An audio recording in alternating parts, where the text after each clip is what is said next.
ရာတော်ရှိသမျှဗျာမိကုံမိရှောက်ခွင့်ပြုပါရှင်ဗျာအရှင်များရဲ့တရားတော်တွေကိုသဘောကျနှစ်သက်ပြီးတော့တပည့်တော်တို့လူပုဂ္ဂိုလ်တွေအနေနဲ့ပေါ့နော်ယဟန်ပြီးဝတ်ချင်တဲ့အခါမှာဆိုလို့ရှိရင်တပည့်တော်တို့ဒီယဟန်ဝတ်တဲ့အချိန်မှာကျွန်တော်လူလောကရဲ့ပတ်ဝန်းကျင်နဲ့ယဟန်လောကရဲ့ပတ်ဝန်းကျင်နဲ့ကမတူတဲ့အခါမှာတပည့်တော်တို့မှာအစမှာဆိုရင်မပျော်တာလေးတွေလည်းရှိရပေါ့ရှင်ဗျာအဲ့ဒီခါမှာတပည့်တော်တို့စိတ်မှာနှလုံးမှာပေါ့နော်ဘယ်လိုမျိုးခံယူချက်လေးတွေနဲ့ရှေ့ဆက်သွားရမလဲဆိုတာလေးလည်းသိပြရစီရှင်ဗျာ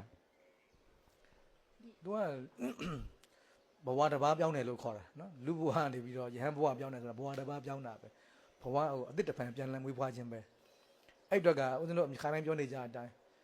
ဟိုဘက်ကန်းနဲ့ဒီဘက်ကန်းဟိုဘက်ကန်းကိုသွားကျင်တယ်ဆိုရင်ဒီဘက်ကန်းရဲ့အာဒီနဝလို့ခေါ်တာအပြစ်ကိုမြင်ရတယ်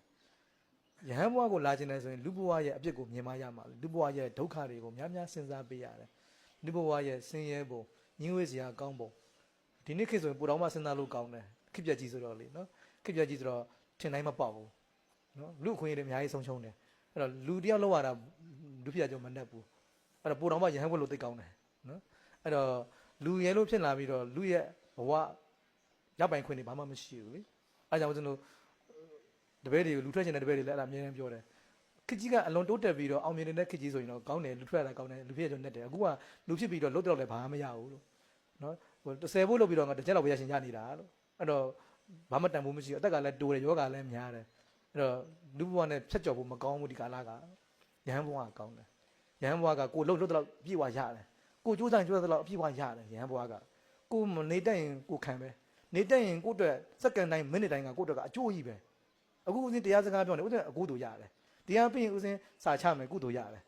နော်စာကြည့်မယ်ကုသိုလ်ရတယ်တရားထိုင်မယ်ကုသိုလ်ရတယ်နောက်ဆုံးဆွမ်းစားတာကအစားပိဿပက္ခဏာဆင်းရှင်မေတ္တာပို့စားမယ်ကုသိုလ်တွေရနေတာနော်ယဟန်ဘဝကနေနေတဲ့သူကုသိုလ်ကတောက်ချောက်တိုးနေတာအဲကြောင့်ဦးစင်းတို့ဒီဘက်ကန်းရဲ့ကျေးဇူးတရားနဲ့ဟိုဘက်ကန်းရဲ့အပြစ်နှစ်ခုကိုရှင်းမြင်နိုင်မှသာယဟန်ဘဝကိုလာနေခြင်းပဲယဟန်ဘဝကိုပျော်မွေ့မယ်နော်လူဘဝမှာတာယာစရာကိုမြင်နေသမျှကာလပတ်လုံးဟိုဘက်ကန်းကိုလာခြင်းမှာမဟုတ်ဘူးနော်အဲကြောင့်လူဘဝရဲ့ညီငွေစရာတွေကိုများများတွေးပေးဖို့လိုအပ်ပါတယ်နော်